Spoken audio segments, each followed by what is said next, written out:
Buenas tardes, que el Señor les bendiga a todos, bienvenidos. Tenga la bondad de ponerse de pie, vamos a orar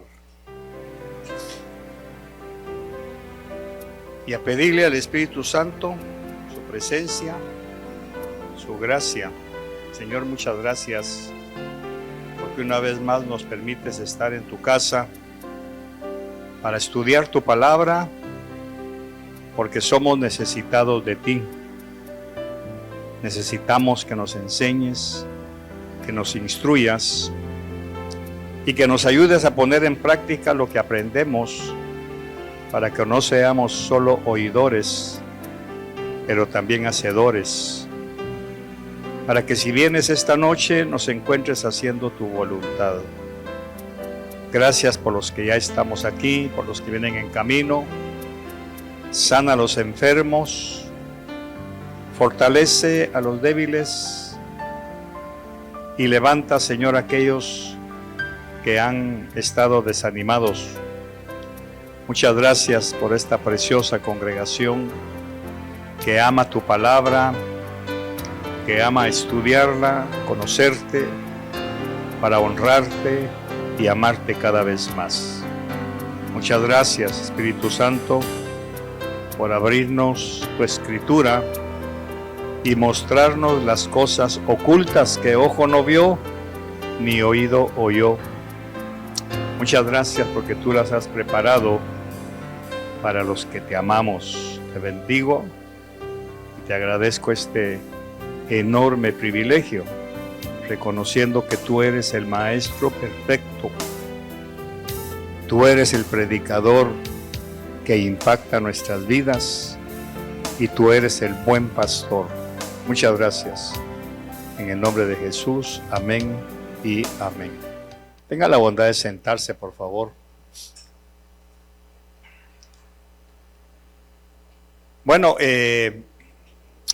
estamos estudiando Mateo y hemos encontrado muchas perlas escondidas, mensajes que están ocultos y que solamente con la ayuda del Espíritu Santo podemos ir viendo. No hay nada más hermoso que el estudio de la palabra, porque el estudio, como cualquier nivel de estudio que usted tenga, lógicamente es para que nos pueda servir en el futuro.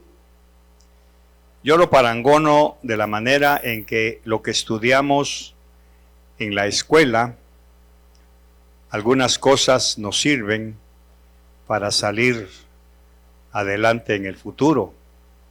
Por ejemplo, las tablas de multiplicar, que había que aprendérselas de memoria, el abecedario, las reglas gramaticales, el silabeo, todo eso después nos vino a servir. La palabra es eso y mucho más.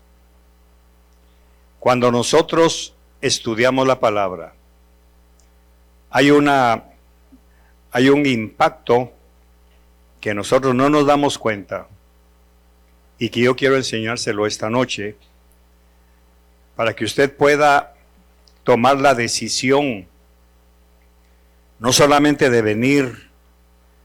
Me apasiona tanto compartir la palabra con aquellos que realmente quieren aprender, porque lógicamente enseñarle a alguien que no quiere no vale la pena. El Señor dijo: si le predicas a alguien y no te recibe lo que le enseñes, sacude la planta de tus pies y vete de ahí. No insistas, porque vas a entrar en discusiones vanas. Sacudir la planta de los pies, creo que ya lo enseñé, no es solamente sacudir la suela de los zapatos, es retirarme, pero dejarle por lo menos una porción de polvo, dejarle la mínima parte de lo que puedan recibir. Porque estas personas van a dar cuentas de lo que recibieron y que no apreciaron o no desarrollaron, pero van a dar cuentas. Por eso tengo que ser claro, porque esto es como una universidad. Cuando usted falta, sencillamente el catedrático sigue dando su clase y el resultado se va a ver al final, ¿verdad? No se va a graduar, porque las preguntas que van a venir en el test no va a saber responderlas. Por eso es que cuando uno se inscribe en una universidad, tiene que calcular el costo de lo que está pagando con lo que está aprendiendo. Entonces, si estamos invirtiendo dinero para estudiar una materia del mundo, un sistema laico, ¿cuánto más apreciar lo que estamos o lo que el Señor quiere enseñarnos en la universidad de la iglesia? Porque de alguna manera nos vamos a graduar en algún momento. Graduarnos en el aspecto espiritual, no estoy hablando de una graduación normal, pero va a haber un examen, va a venir una prueba, y ahí es en donde vamos a ser reprobados. Por eso es que yo insisto siempre, trate de tomar en serio el Evangelio. Trate de tomarlo lo más en serio posible. Por eso me remito a la costumbre y exigencia de un padre, de una madre, que su hijo no le falte un día al colegio. Primero, porque es dinero. Segundo, porque es un daño el que se hace su hijo cuando no recibe esa clase. Cómo duele cuando se enferman y faltan 2 o 3 días y ahí andamos viendo cómo se ponen al día y esto y lo otro. Pero me pregunto, ¿por qué con la palabra de Dios no hacemos lo mismo? ¿Por qué no hacemos lo mismo? Sencillamente porque estudiar la palabra es otro nivel. Es otro nivel no solamente de interés, sino de convicción. Porque el colegio, la universidad nos prepara para 60 años. Y luego se terminó la vida útil, laboralmente hablando. Pero esto es para la eternidad. Entonces calculemos cómo le damos más importancia a las cosas del mundo y a las cosas eternas. Por eso es que de alguna manera el Señor nos advierte que tenemos que tener cuidado. Un día que usted falte es una materia que dejó de estudiar, de conocer. Y eso va a tener consecuencias dolorosas y algunas letales. Lamentablemente no hemos llegado a ese nivel de apreciar. Por eso desde hace años el Señor me regaló este pensamiento que la iglesia es la universidad del alma. Fíjese que cuando usted empezó a estudiar no sabía nada. Entró al kinder, empezó a dibujar las letras, llegó a primaria, bachillerato. O sea, es un creciendo constante hasta llevarlo a un desarrollo académico de primer nivel. Estudiar la palabra es exactamente igual y mucho mejor. Porque el Señor dice que la senda del justo es como la luz de la aurora, que va en aumento hasta que el día llegue a ser perfecto. Lamentablemente no concebimos estudiar la palabra para ir a otro nivel, no solamente de enseñanza, sino de enriquecimiento. Porque el proverbio dice que la riqueza del Señor no añade tristeza. Y como nuestra mente es carnal, pensamos que es dinero. No. La mejor riqueza que podemos tener es la palabra. Porque con la palabra hacemos cualquier cosa. Vencemos pecado, hacemos milagros, caminamos en el mar, movemos puentes con la palabra. Entonces, nuestras prioridades realmente están muy lejos de lo que Dios espera de nosotros. Y los únicos dañados vamos a ser nosotros. Cuando el Señor Jesús dice, el que me ama, mi palabra guardará. Pero ¿dónde se guarda la palabra? Dice también el profeta, escribiré mi palabra en vuestras mentes y en vuestro corazón. Aquí le quiero compartir algo que el Señor me acaba de impactar ayer cuando hablaba con los pastores. Porque cuando el Señor me permite reunirme con ellos y darles una clase, prácticamente es como que yo me la diera, porque es el Espíritu Santo. Entonces una traducción de que escribiré mis palabras en vuestras mentes, quiere decir en vuestros intestinos. Recuerde que para la Biblia el corazón no es el corazón, es el hígado, ¿verdad? Entonces, cuando el Señor dice a través del profeta, este es mi pacto que haré con vosotros. Fíjese pues, escribiré mis leyes en vuestros intestinos y en vuestro corazón. Cuando uno se mete ya a estudiar eso más, un poquito, como me gusta decir, abrir esa ventana y ver qué hay allá al otro lado, es esto, que el órgano que asimila todo nutriente son los intestinos. El intestino delgado y el intestino grueso. Nosotros comemos y el órgano que asimila todo lo que comemos, todos los nutrientes, es el estómago. Pero el corazón es el que expulsa. No sé si me estoy explicando. Aquí está el impacto. Cuando usted escucha palabra, la palabra busca dónde introducirse a través para todo el cuerpo. Y cuando usted se come un pan, automáticamente los intestinos separan todos los ingredientes, la harina, el azúcar, levadura, todo, y la distribuye al cuerpo. Se va la sangre. La palabra se va directamente a los intestinos. Se asimila y luego queda en el cuerpo, de manera que en un momento dado el corazón expulsa lo que ha asimilado. Ahora entendemos que el que escucha mi palabra, de su vientre, ¿qué dice? ¿Cómo? No, ahí estamos. El que escucha mi palabra, en su vientre habrán corrientes, manantiales de agua, y de la riqueza del corazón habla la boca.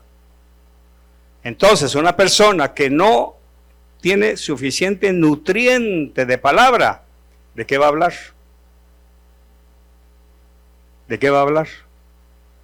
De trabajo, de deudas, de problemas, de todo menos de la palabra. ¿Se da cuenta? Ese es el problema.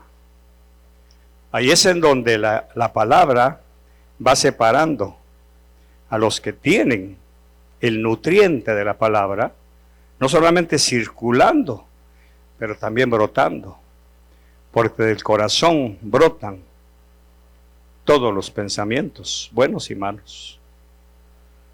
Pero el corazón no puede sacar nada que el intestino no haya asimilado, espiritualmente hablando. Entonces, cuando dejamos de comer, automáticamente viene la desnutrición. Ahora dejemos de comer. Palabra, por eso dice, el que coma no volverá a tener hambre. El que beba del agua que yo le daré no volverá a tener sed. ¿Por qué? Porque ahora sí, de su vientre saltarán ríos de agua viva. ¿Pero para dónde saltan? Al corazón. Y cuando usted abre la boca, lo primero que brote es la palabra.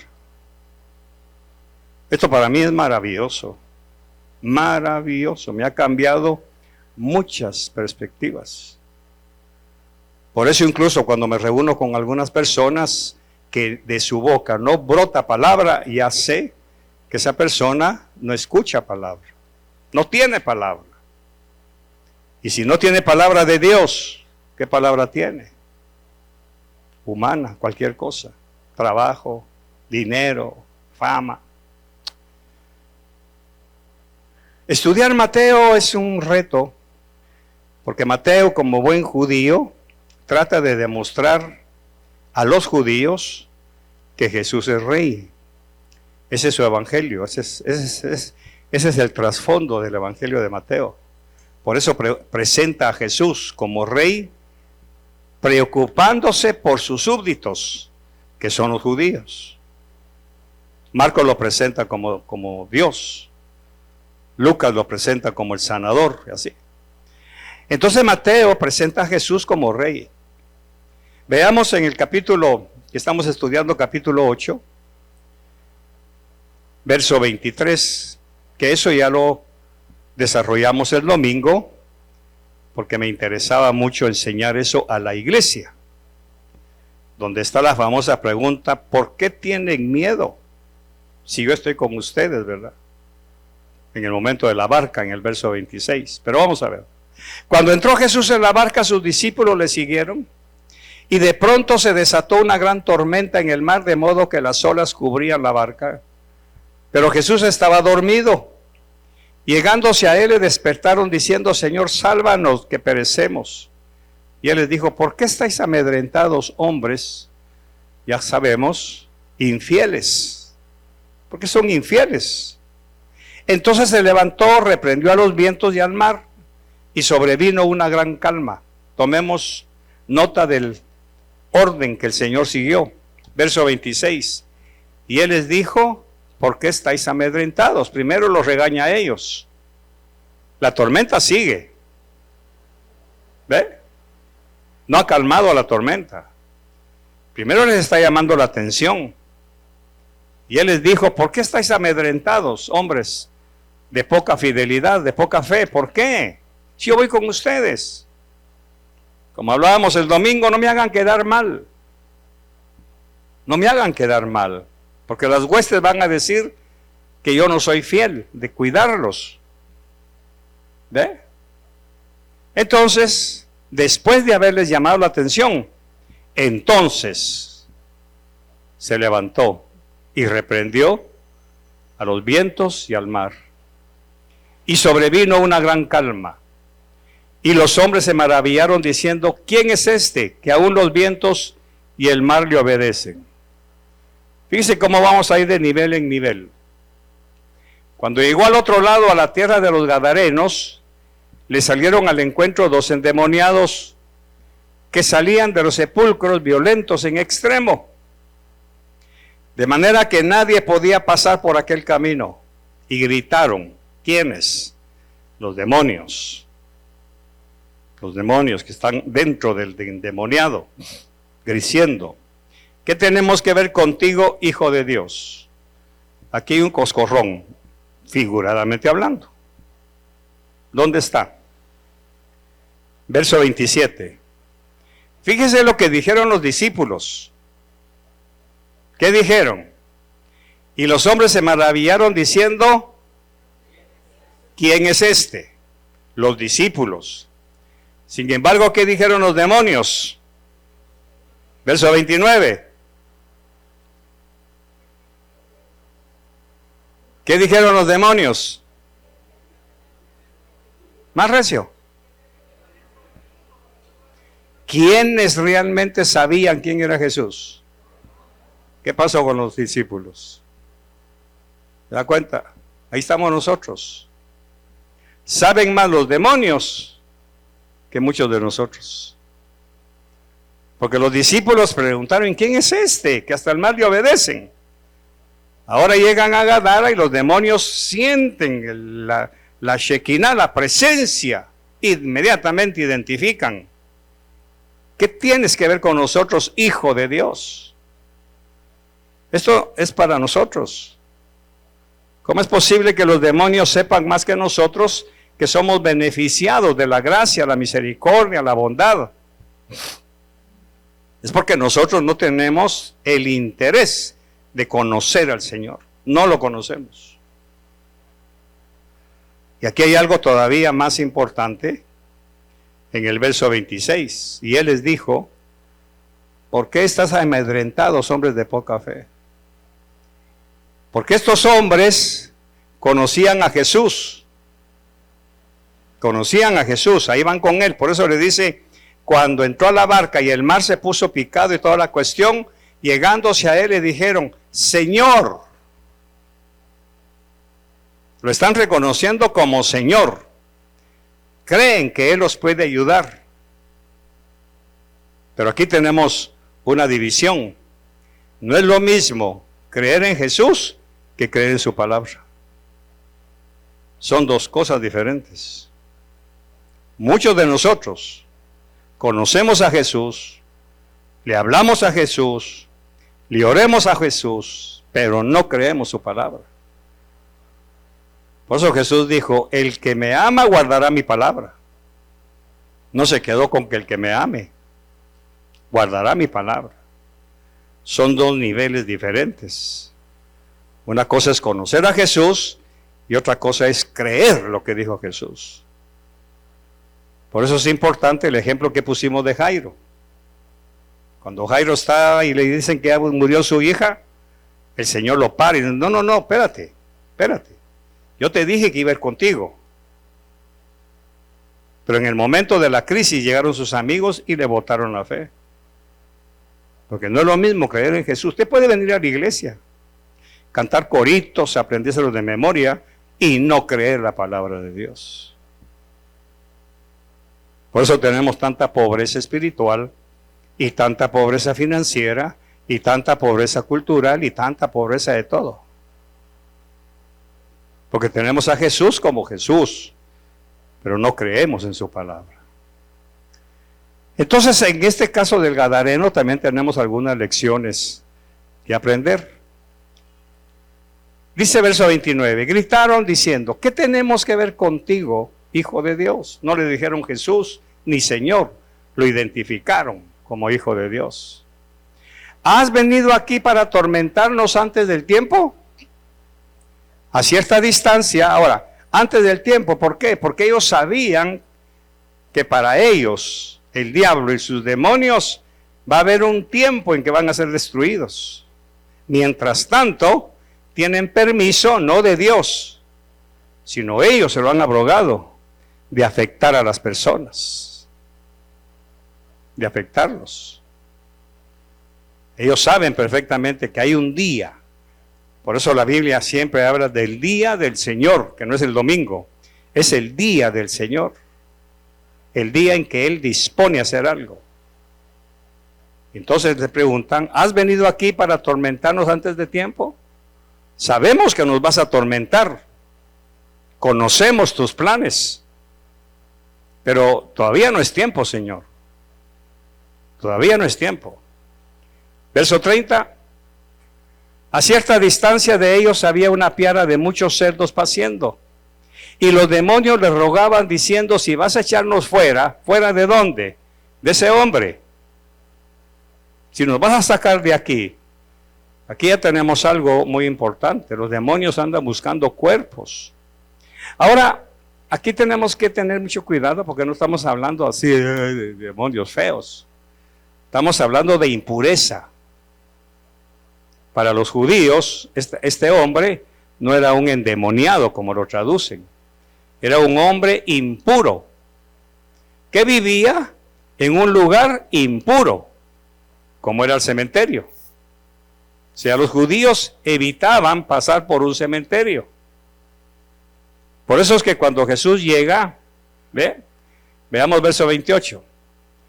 Cuando llegó al otro lado, a la tierra de los Gadarenos, les salieron al encuentro.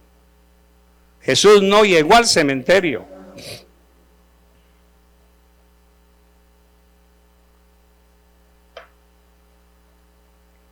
¿Lo está viendo bien? Él no llegó al cementerio. No porque él se fuera a contaminar, eso es imposible. Era por discípulos. Porque ahí andan sus discípulos con él. Entonces, como él no va a llegar al cementerio, el otro viene corriendo. Y llegó a la playa donde estaba el Señor. Y ahí se da todo el diálogo. Y entonces habían unos cerdos, y los demonios le dicen, si vas a echarnos fuera, mándanos a la piara de cerdos. Entonces él les dijo, id, vayan. Y ellos salieron y entraron en los cerdos. Aquí tenemos algo contrastante. ¿Cómo es posible que los cerdos no aceptaron esos demonios y el hombre sí? ¿Ya lo veo? Porque cuando los demonios entran en los cerdos, pensaron, eso es la teología, ¿verdad? Mejor me muero que cargar este diablo aquí encima de mí. Y se tiraron. En cambio, el hombre nunca se tiró. Él se pegaba, pero por la violencia. Quiere decir que el hombre es tan complicado que a veces aceptas estar estorbado con inmundicias, pero no limpiarse, hasta que llegó Jesús. ¿Cuánto tiempo tendría este hombre de estar así? No sabemos. Sin embargo, por la misma palabra sabemos que tenía familia. ¿Cuánto tiempo había dejado su casa, sus hijos, su esposa? Y lo habían mandado al cementerio a que rugiera ahí toda la noche. ¿Cuánto tiempo? Hasta que llegó Jesús. Entonces, y ellos salieron y entraron en unos cerdos. Y he aquí que la piara entera se precipitó por un despeñadero al mar y perecieron en las aguas. Ahora, ¿quiénes perecieron? ¿Los cerdos o los demonios? Los cerdos, los demonios no. Así que los cerdos se ahogan, los demonios salen y andan buscando dónde ubicarse. Porque los espíritus inmundos necesitan cuerpos para manifestarse. Verso 33. Los que cuidaban la piara huyeron y fueron a la ciudad y lo contaron todo. Ahora sigamos el orden, para que usted vea lo irónico de la gente, que todavía está vigente esto. Y lo contaron todo. ¿Qué es todo? Todo lo que pasó con los cerdos. Incluso, ¿qué significa incluso? ¿Qué significa? También. ¿Pero a qué le dieron énfasis? Al dinero. Le dieron énfasis a la posición. Le dieron énfasis a lo que ellos amaban realmente. Ellos no amaban a su amigo ni a su hermano gadareno. Ellos amaban los cerdos. Por eso lo primero que fueron a contar, ustedes se acaban de perder todos los cerdos que teníamos. ¿Y qué pasó? O sea, ellos llegaron a reclamar, no a felicitar a Jesús por haber liberado a su hermano. Lo fueron a acusar, nos dejaste sin dinero, sin posición. ¿Se da cuenta el orden que nos habla del perfil de esta gente? ¿Y qué de nosotros? ¿Qué nos interesa más? No quiero ser cruel, pero sí tengo que ser sincero. Nos interesa más la posición, el dinero, el prestigio, las cosas materiales.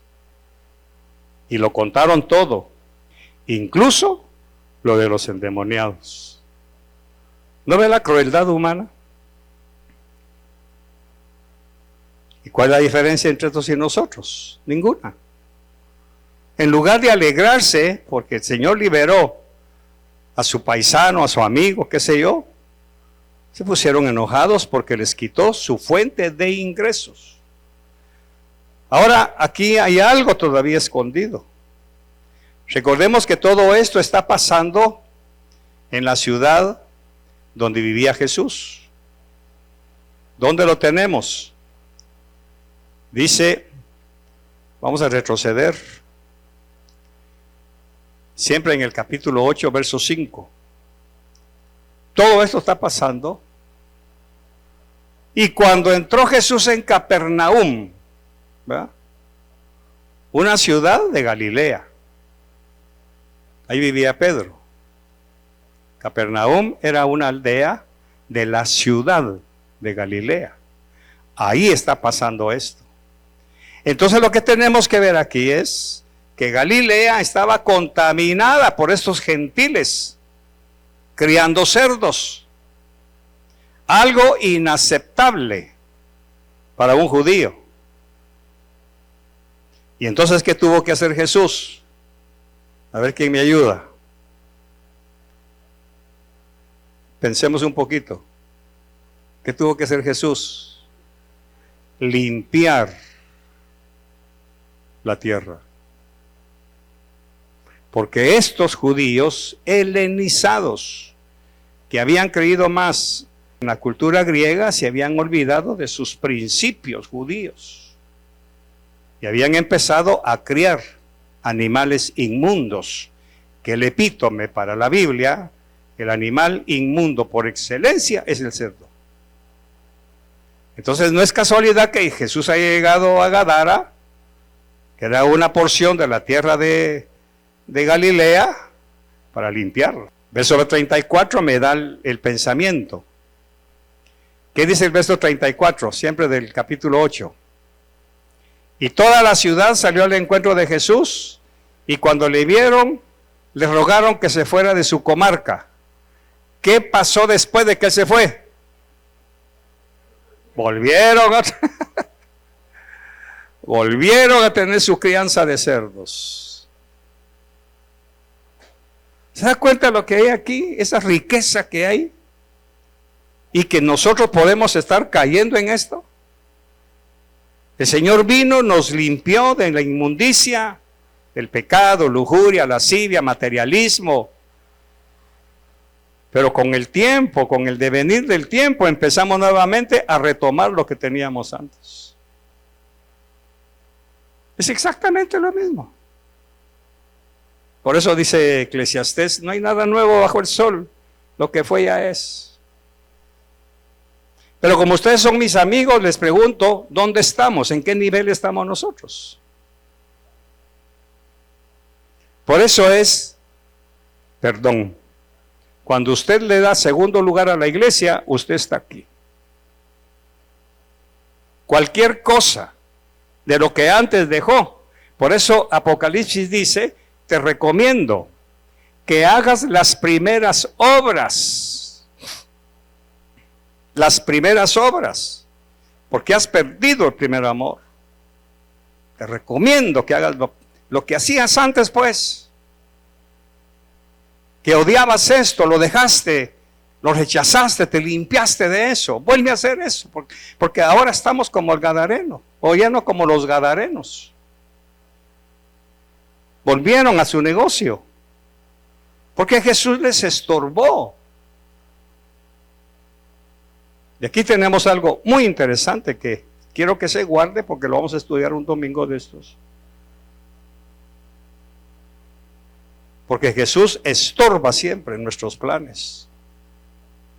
Siempre va a estorbar. Él vino a poner espada, dice la palabra.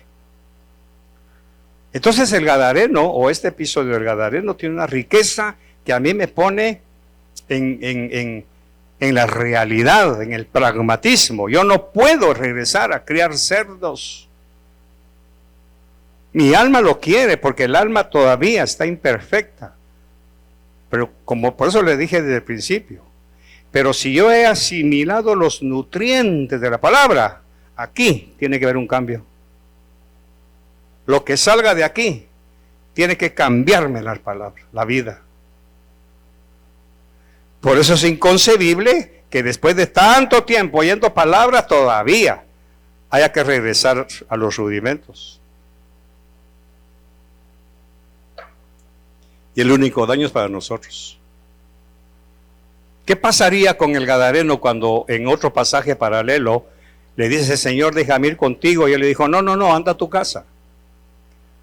Porque esta gente me está diciendo que me vaya, pero ¿sabes qué? Como tú te quedas aquí, anda y habla en tu casa, porque a mí no me dejan. Eso quiere decir, siempre va a haber un portavoz de Dios en algún lugar. Siempre. Una enfermedad, una quiebra financiera, un desempleo, son los mensajeros que Dios usa para hablarnos de lo que Él ha hecho. Capítulo 9,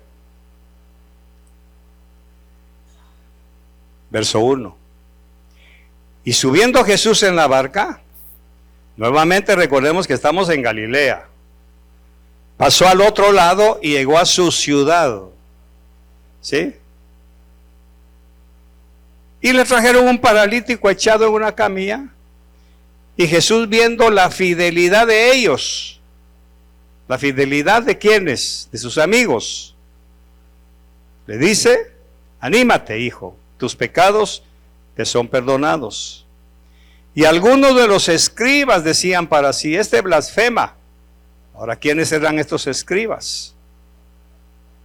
Según la escala de judaísmos que habían en Israel en este tiempo, estaban los fariseos, saduceos, celotes, escribas, herodianos. Habían como 7 u 8 grupos de judíos, cada quien con su propia creencia. Los escribas eran los encargados de revisar letra por letra, contar las letras, para que no fallara ni una, porque si falla una letra cambia todo el sentido de la palabra. Por eso es que los traductores nos han hecho daño, porque le han cambiado al español. Pero en hebreo todo tiene que ser perfecto, tantos números, tantas letras, ¿sí? Eso eran estos escribas. Por eso algunos de los escribas, celosos, preguntaron: ¿quién es este? Este está blasfemando. Porque ¿quién puede perdonar pecados sino solo Dios? Entonces el Señor conoce sus pensamientos y les dice: ¿por qué pensáis mal en vuestros corazones? Porque ¿qué es más fácil decir? ¿Tus pecados te son perdonados? ¿O decir levántate y anda? Pues para que sepáis que el Hijo del Hombre tiene autoridad en la tierra para perdonar pecados, le dijo al paralítico: levántate, toma tu camilla y vete a tu casa. Aquí tenemos no es un galimatías, es un misterio. ¿Qué es más fácil decir? ¿Qué es más fácil? ¿Tus pecados te son perdonados? ¿O decir levántate y anda? Los escribas se quedan quietos, no saben qué responder. Pero ¿qué esconde aquí esta frase del Señor? Porque para perdonar pecados tiene que haber derramamiento de sangre. Tiene que haber cruz. Tiene que haber clavos. Tiene que haber tumba. Tiene que haber resurrección. Lo fácil que es entonces decirle: tus pecados te son perdonados, o levántate y anda. Levántate y anda. Eso es lo que está diciendo Jesús aquí. Le está diciendo a los escribas. Entonces, pues para que sepáis que el Hijo del Hombre tiene autoridad en la tierra para perdonar pecados, le está diciendo: levántate. Te dice: levántate y anda, toma tu camilla y vete a tu casa. Entonces aquí tenemos que el hombre se fue perdonado por la fe en lo que Jesús iba a hacer. Lógicamente, los escribas no entendieron nada, porque ellos se apegan a la letra. Y en la letra no decía nada que el Mesías iba a morir crucificado, porque ellos tenían sus propias ideas, que vamos a hablar en otra oportunidad. Y levantándose se fue a su casa, pero cuando las multitudes vieron esto, sintieron temor y glorificaron a Dios, que había dado tal poder a los hombres. Primero sintieron temor. Verso 9. Cuando Jesús se fue de ahí, vio a un hombre llamado Mateo sentado en la oficina de los tributos y le dijo: sígueme. Y levantándole siguió. Ahora, del verso 9 al verso 10 hay unas horas de diferencia. Nosotros lo leemos concatenado, pero no es así. No es así. No nos dice a qué hora le dijo a Mateo que lo siguiera. Pero aquí tenemos algo en el verso 10. Y sucedió que estando él sentado a la mesa. Aquí tenemos una situación que tenemos que estudiar. Y sucedió que estando él sentado a la mesa de la casa, he aquí muchos recaudadores de impuestos y pecadores llegaron y se sentaron a la mesa con Jesús y sus discípulos. Para empezar, la mesa que estamos viendo ahí no es como las nuestras, porque no existían. En aquel tiempo se acostumbraba que en una alfombra se sentaban todos alrededor, la comida la ponían en medio y todos comían de ahí. Esa es la mesa. Para eso nos vamos a ir, vamos a ver a Gálatas 2:4. A ver si estoy bien, por favor. Si no, lo quitamos. Gálatas 2:4.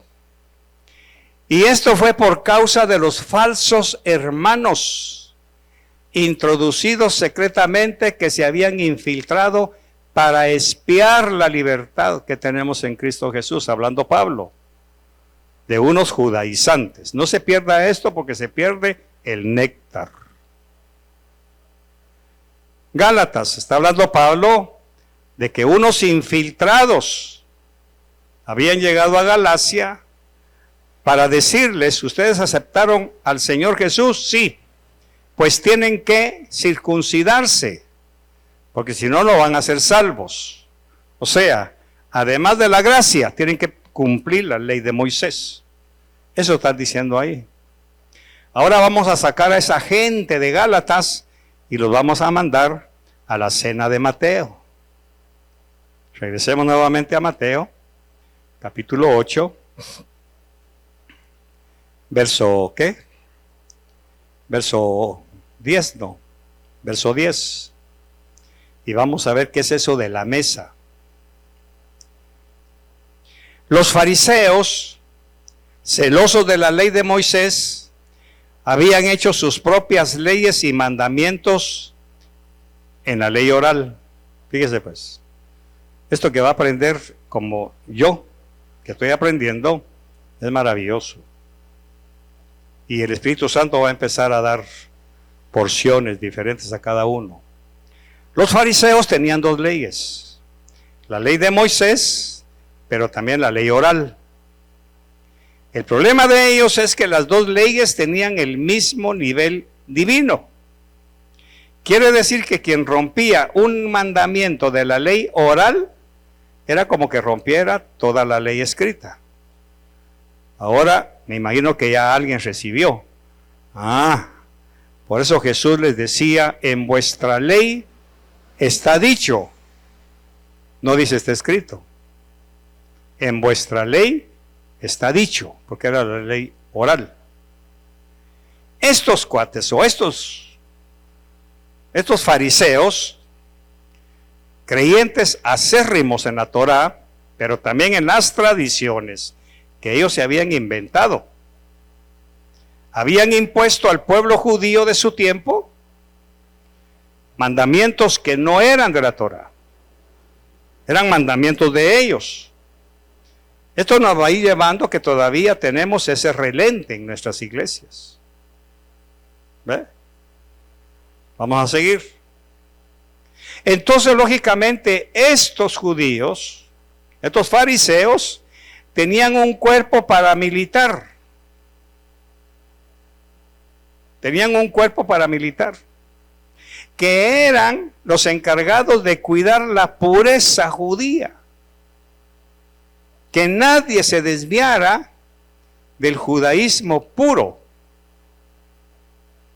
Por eso Gálatas dice que allá se infiltraron unos para vigilar qué estaba predicando Pablo. Y se encuentran con que Pablo estaba enseñando que no había que circuncidar y armaron un bochinche que lo vamos a estudiar más adelante. Regresando a Mateo, fíjese bien. Fíjese bien, estos guardias donde andaba Jesús Recuerde que eran unos infiltrados, eran puros judíos, nombrados por los fariseos para que fueran sus espías, para que anduvieran vigilando. Entonces sucedió que estando él sentado, Mateo 10, ya vimos que no era la mesa, sino estaba ahí sentado con ellos, con Jesús y sus discípulos. ¿Qué dice el verso 11? Y cuando vieron esto los fariseos, ¿quiénes eran los fariseos? Los espías, los sicarios. Estos tenían tanto poder que podían matar en nombre de la élite de los judíos. Entonces, cuando vieron esto, los fariseos dijeron a sus discípulos: ¿por qué come vuestro maestro con los recaudadores de impuestos y pecadores? O sea, están vigilando qué está haciendo Jesús. Y ahora resulta que Jesús está comiendo con Mateo y toda su grupo de amigos fariseos, cobradores de impuestos. Verso 12. Al oír esto, dijo Jesús: los que están sanos no tienen necesidad de médicos, sino los que están enfermos. Mas id y aprended lo que significa: misericordia quiero y no sacrificio, porque no he venido a llamar a justos, sino a pecadores. Ok, vamos a sacarle la esencia a esto. Estos espías, que eran el cuerpo paramilitar de los fariseos, andaban vigilando a Jesús para ver qué decía. A esto los vamos a encontrar después acusándolo. Él dijo que iba a botar el templo. Él dijo que lo habían oído. Pero ahora veamos algo interesante aquí. Veamos la ingratitud. Vamos a ver. Y cuando vieron esto, los fariseos dijeron a sus discípulos: ¿por qué come vuestro maestro con los recaudadores de impuestos y pecadores? ¿De dónde sacan ellos esa prohibición? De su ley, no de la Torá, no de la Biblia, de la ley que ellos se habían inventado. Porque lo que sí prohibía Levítico era comer con gentiles, pero estos no son gentiles. ¿Ya lo vio? O Mateo era un gentil, era judío, pero por eso lo están acusando. ¿Por qué come vuestro maestro con los recaudadores de impuestos y pecadores? O sea, agarran a los judíos y los meten entre los gentiles. ¿Ya se dio cuenta? Esa es la gente que todavía está en la iglesia. Juzgan sin conocer la verdad. Juzgan a los líderes, a los pastores, a los predicadores, a los maestros. Los aglutinan. Y a quién lo puso, y aquí claro, un montón de cosas. Entonces Jesús les dice: los que están sanos, como ustedes, fariseos, no tienen necesidad de médico, sino los que están enfermos. Porque Mateo y sus amigos estaban enfermos. ¿Enfermos de qué? De necesidad financiera. Por eso habían vendido su judaísmo a los romanos. Por eso ellos no los acusan. ¿Por qué come vuestro maestro con los gentiles, sino con pecadores y publicanos? Aquí vemos la ingratitud de la gente que juzga dentro de la iglesia. Esto es muy interesante. Verso 14. Entonces se le acercaron los discípulos de Juan, otro problema. ¿Por qué nosotros y los fariseos ayunamos, pero tus discípulos no ayunan? Ahora se agregan los discípulos de Juan. Quiere decir que Juan todavía está vivo. Todavía tiene discípulos por ahí sueltos, que no han querido aceptar a Jesús como el Señor que Juan había dicho. ¿Qué dijo Juan? Él es el Cordero, a Él sigan. Pero hay gente que se niega a seguir a Jesús, que quieren seguir siguiendo, por así decirlo, a su propio Juan. Sus propios conceptos, su propia estructura. Sí, eso dicen ellos, pero yo creo que ese es el axioma que hay aquí. Porque los discípulos de Juan ya no tendrían por qué andar buscando a Juan ahí. Lógicamente vemos que ellos lo iban a visitar. ¿Dónde lo vemos? Cuando Juan les dice, vayan y pregúntenle. Vayan y pregunten. Y aquí tenemos algo hermoso. Cuando Juan le pregunta, Juan manda a preguntar, ¿eres tú o esperamos a otro? ¿Eres tú o esperamos a otro? Y aquí me voy a detener y voy a terminar. Esa pregunta está en un pasaje paralelo. Juan había predicado que atrás de él, de quien no era digno de desatar la correa de sus sandalias, venía uno más poderoso que él. Él traía un hacha para cortar el árbol que no estaba dando buen fruto, que eran los fariseos, los sacerdotes, los escribas, toda esa élite del templo. Eso es lo que él dijo, atrás de mí viene. Por eso cuando llegaban a bautizarse decía, camada de víboras. ¿Quién les enseñó a huir de la ira venidera? Porque ya viene atrás de mí. Así que para Juan, la profecía de anunciar que atrás de él venía el Mesías, traía un hacha. Él trae, dice, el fuego en su mano. O sea, él esperaba que le agarraran fuego todos esos herodianos.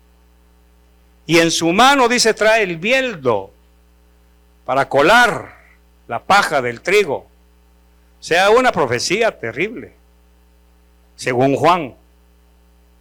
Ahora lo meten preso y empieza a oír historias. Miren, muchachos, cuéntenme, no decía muchacha, pero era chapimba. Miren, muchachos, cuéntenme, ¿qué anda haciendo el Mesías que yo anuncié? Pues anda diciendo que tenemos que bendecir a los que nos maldicen. Y Juan empieza a arrugar la frente. Eso dijo, ¿sí? Dice que si nos piden una mía, que caminemos dos. Porque lógicamente, culturalmente hablando, ya era sabido que Roma obligaba a sus súbditos a que un soldado venía y le decía, oye tú, llévame la carga. Pero lo más que podían llevarla era una mía. Ahora viene Jesús y les dice, vayan dos. ¿Qué significa? Humíllate. Hazles saber que su instrucción no te ofende. Si te dan en una mejilla, pon la otra. Porque dar en una mejilla, con el canto de la mano, era legal. Pero con la palma ya no era legal, era humillante. Y la ley romana lo prohibía. Entonces viene Jesús y le dice, si te dan en una mejilla, ponle la otra. Pórtate, hombre. Demuéstrale que eres un tipo mejor que él. Hazlo sentir humillado. Hazle sentir que tú vales mucho más que él. Ponle la otra mejilla. Eso quiere decir ahí. Que traído a nuestro tiempo, ¿qué quiere decir? Dígale muy bien, hombre. Hágale caso. No lo haga. Porque el otro se va a sentir mal cuando lo humille y lo ultraje, cuando lo vea usted impertérrito. Se imagina un judío que viene el soldado y ¡plá!, le pega una cachetada y el otro le pone la otra. ¿Quién se iba a sentir mal? ¿Por qué? ¿Por qué no te doblego, judío? ¿Por qué no logro hacerte trizas? Y posiblemente le suelta otra bofetada y viene el otro y le pone la mejilla. ¿Quién está humillando a quién? El judío al soldado. El otro se iba derrotado. Eso es lo que Jesús está enseñando. Si te quitan la túnica, no hay problema, espérame, también te doy la capa, hombre. No hay problema. O sea, pórtate, por así decirlo, no con orgullo, pero pórtate varonilmente. Muestra tu carácter, tu temple. Eso es lo que Jesús está diciendo. Y eso se lo están contando a Juan. Pero yo dije que él traía fuego. Pues no, fíjate. ¿No? Anda hablando ahí de que hay que bendecir al enemigo, que esto, que lo otro, que al que me maldiga yo tengo que bendecir. Eso dijo. No, yo creo que me equivoqué. ¿Saben qué, mucha? Vayan y le preguntan, ¿es él o esperamos a otro? ¿Ya vio la pregunta? ¿Quién se decepcionó de quién? Juan.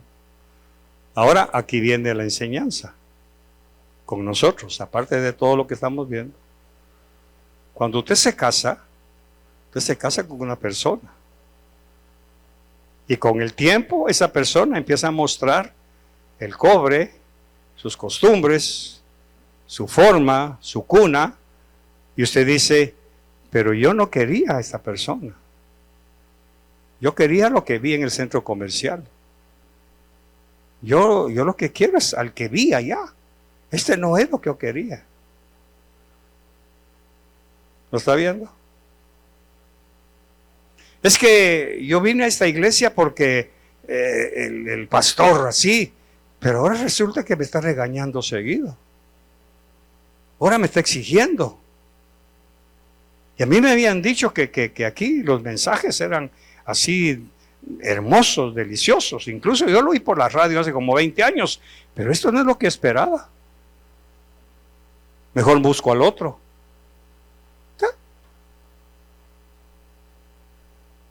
Por eso la pregunta de Juan es un poco profunda. Vayan y pregúntenle, ¿eres tú o esperamos a otro? Porque el que yo anuncié traía un hacha, traía machete, traía fuego. Yo no veo nada de eso. ¿Se da cuenta? Ahora, ¿qué hizo Jesús? Sanó un montón de gente, callaba la boca y dijo, ahora vayan y cuéntenle a Juan. Esto era lo que él anunció sin saberlo. Que iba a venir, atrás de él venía yo para sanar a los enfermos, darle vista a los ciegos. Y cuando los discípulos se van, entonces Jesús viene y exalta a Juan. Como Juan no se ha levantado nadie, pero eso ya no lo oyeron ellos. Ya no lo oyeron. Eso se lo dijo Jesús a sus discípulos. Porque si van con Juan y dicen, mira Juan, vieras cómo habló Jesús de ti, lo hincha. ¿No? Dicen gloria a Dios. Entonces, terminamos con el capítulo 8, verso 14, que todavía nos faltan. Verso capítulo 9. Entonces vendrán días, dice el verso, cuando el novio se les será quitado, y entonces, eso ya lo sabemos, cuando Jesús se vaya, entonces van a ayunar. Mientras tanto, no. Coman, tranquilos. Y nadie pone un remiendo de tela nueva en un vestido viejo, porque el remiendo, eso ya lo vimos. Y nadie echa vino nuevo en odres viejos, porque entonces los odres, y aquí termino con esta gran perla, verso 17. Y nadie echa vino nuevo en odres viejos. El vino nuevo es la nueva revelación. Y los odres viejos es el corazón del hombre. Porque entonces, ¿qué dice? Más recio. Los odres se revientan. Entonces, ¿qué es lo que le interesa cuidar al Señor? ¿El odre o el vino? ¿Ah? El odre. ¿Sabes qué, Carlitos? Esas cosas no lo van a aguantar. No van a aguantar. Porque nos está protegiendo. Porque si te dejo enseñar esto que yo te he enseñado a ti, se van a romper. No van a aguantar. Se van a volver incrédulos. Entonces, lo que le interesa al Señor es cuidar al odre. Por eso el vino está en segundo lugar. Y los odres se pierden, sino que se echa vino nuevo en odres nuevos, y ambos se conservan. Por eso es que tenemos que ir en un creciendo constante para poder soportar el vino nuevo que todavía el Espíritu Santo nos quiere regalar. Pero para eso tenemos que hacer que nuestro odre esté preparado para recibir tanta enseñanza. Hay mucho más todavía. Señor, muchas gracias por tu palabra, te bendigo. Gracias por tu misericordia, bendigo esta congregación, gracias por tu enseñanza. Síguenos dando estas perlas escondidas en este océano tan profundo que es tu palabra. Muchas gracias, Señor, por esta noche. Recibe nuestra ofrenda, nuestra gratitud y gracias por llevarnos en paz a casa. En el nombre de Jesús, amén y amén.